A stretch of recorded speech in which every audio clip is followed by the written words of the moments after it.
L'info sur Al24 News, bienvenue. Le président algérien Abdelmadjid Tebboune est arrivé ce dimanche au Palais des Nations à Alger pour prononcer un discours à la nation devant les deux chambres du Parlement. L'artillerie des forces d'occupation sionistes a bombardé ce dimanche le dernier étage de l'hôpital Al-Ahli Al-Arabi, Al-Ma'madani, qui est considéré comme le seul hôpital encore en activité dans le nord de la bande de Gaza, après que celui de Kamal El-Adwan a été mis hors service suite à sa destruction par les sionistes.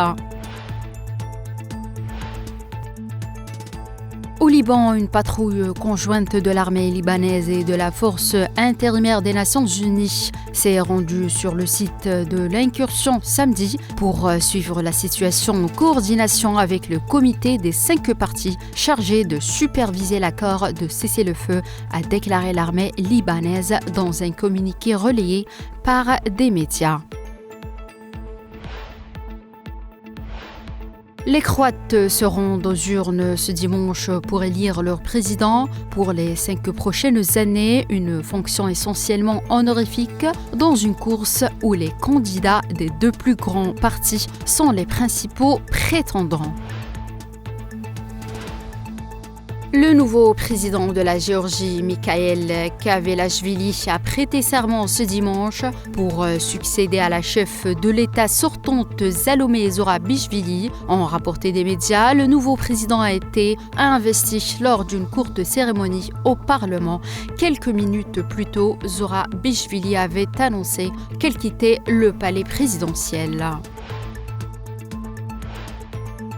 Le ministre russe des Affaires étrangères, Sergueï Lavrov, a déclaré dans une interview accordée à Sputnik que les États-Unis recevront une réponse décisive s'ils créent des menaces de missiles contre la Russie. Selon lui, la Russie prendrait en considération des mesures hypothétiques visant à créer des conditions acceptables pour un dialogue sur un pied d'égalité. Elle s'intéresse également par l'élimination des causes profondes des contradictions fondamentale dans le domaine de la sécurité.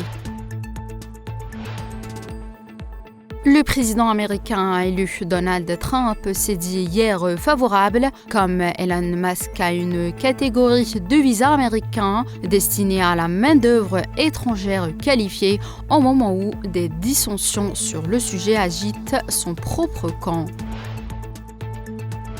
Et enfin, en Corée du Sud, un avion de la compagnie Jeju Air transportant 181 personnes s'est écrasé et a pris feu ce dimanche, faisant au moins 176 morts après avoir vraisemblablement été touché par des oiseaux en atterrissant à l'aéroport de Muan dans le sud-ouest du pays, selon un nouveau bilan donné par des pompiers cité par l'agence de presse Yonhap. C'est la fin de cette édition, merci de l'avoir suivi.